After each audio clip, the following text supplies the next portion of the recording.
Fala galera, beleza? Sejam muito bem-vindos ao nosso canal. Hoje, a gente vai embarcar numa viagem alucinante pela história contemporânea do Brasil. Sabe aqueles eventos que a gente ouve falar no jornal, na conversa com os pais, mas nem sempre entende direito como tudo se conecta?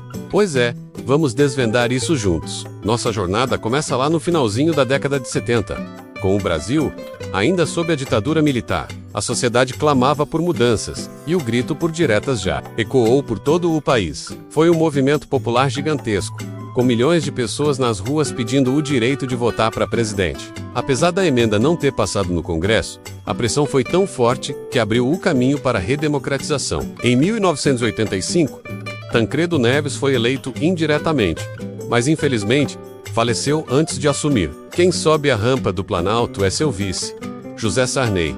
Começava ali a nova república. O governo Sarney enfrentou um problemão: a hiperinflação. Os preços mudavam todo dia, às vezes toda hora. Para tentar controlar isso, foram criados vários planos econômicos, como o Plano Cruzado, que congelou preços e salários. No começo parecia que ia dar certo, o pessoal até virou fiscal do Sarney, denunciando quem aumentava os preços. Mas a inflação voltou com tudo. O grande legado desse período, no entanto, foi a Constituição de 1988. A nossa Constituição Cidadã, que está em vigor até hoje e garantiu direitos fundamentais que antes não tínhamos. Chegamos em 1989, a primeira eleição direta para presidente em quase 30 anos. A disputa foi acirrada entre Fernando Collor de Mello e Luiz Inácio Lula da Silva. Collor, com um discurso moderno de caçador de marajás, os funcionários públicos com altos salários, acabou vencendo. Seu governo começou com uma medida radical: o confisco da poupança. Imagina só, o dinheiro das pessoas ficou bloqueado no banco. O objetivo era controlar a inflação, mas a medida foi um trauma. O governo Collor não durou muito. Denúncias de corrupção levaram a um processo de impeachment.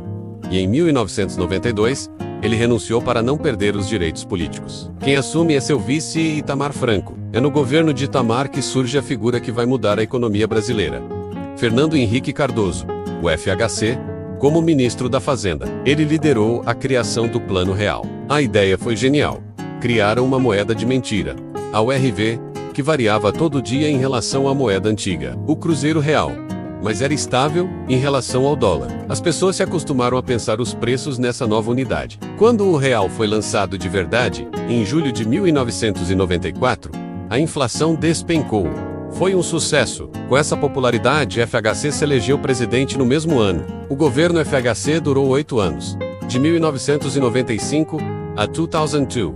Foi um período de estabilização da economia e de muitas privatizações. Grandes empresas estatais, como a Vale do Rio Doce e o Sistema Telebrás, foram vendidas. A ideia era modernizar o país e diminuir a dívida do governo. Ele também investiu em programas sociais, como o Bolsa Escola, que foi um embrião do que viria a ser o Bolsa Família. Em 2002, depois de algumas tentativas, Luiz Inácio Lula da Silva finalmente é eleito presidente. A eleição de Lula representou uma grande mudança. Pela primeira vez, um ex-operário chegava ao poder. Havia muito medo no mercado financeiro, mas o governo Lula manteve a estabilidade econômica e aproveitou um cenário internacional favorável, com a China comprando muitas commodities do Brasil, como soja e minério de ferro. O crescimento econômico permitiu a expansão de programas sociais. O Bolsa Família foi o carro-chefe, tirando milhões de pessoas da miséria. Lula foi reeleito em 2006, mesmo com o escândalo do mensalão, um esquema de compra de votos de parlamentares. Em 2010,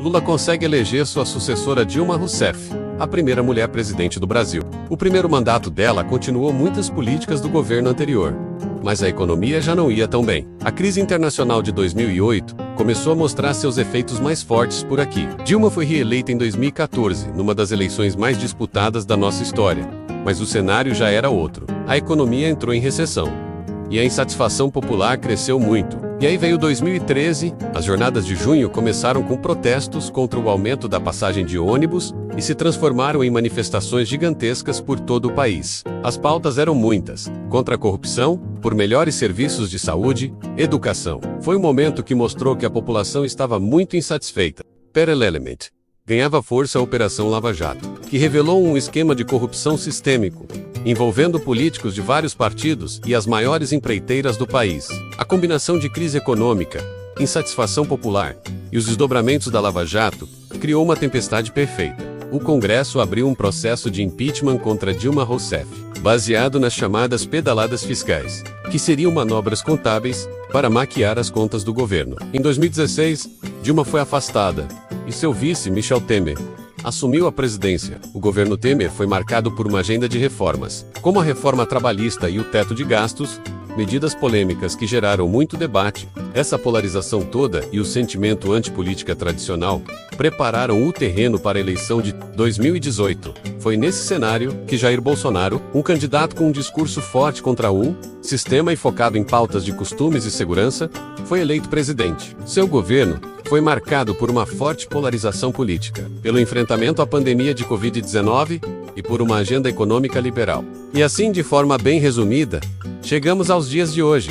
Ufa, quanta coisa aconteceu, né? Deu para perceber como um evento leva ao outro, a luta pela democracia, os planos econômicos, as crises, os programas sociais, os escândalos de corrupção. Tudo isso moldou o Brasil em que vivemos hoje. Entender nossa história recente é fundamental para a gente entender os desafios e as oportunidades que temos pela frente. E aí, curtiu essa viagem no tempo? Qual desses períodos mais te marcou? Ou qual você gostaria de ver com mais detalhes aqui no canal? Deixa seu comentário aqui embaixo. Vamos continuar essa conversa. E claro, se você gostou do vídeo, não se esqueça de deixar aquele like, se inscrever no canal e ativar o sininho para não perder os próximos. Valeu, pessoal, e até a próxima!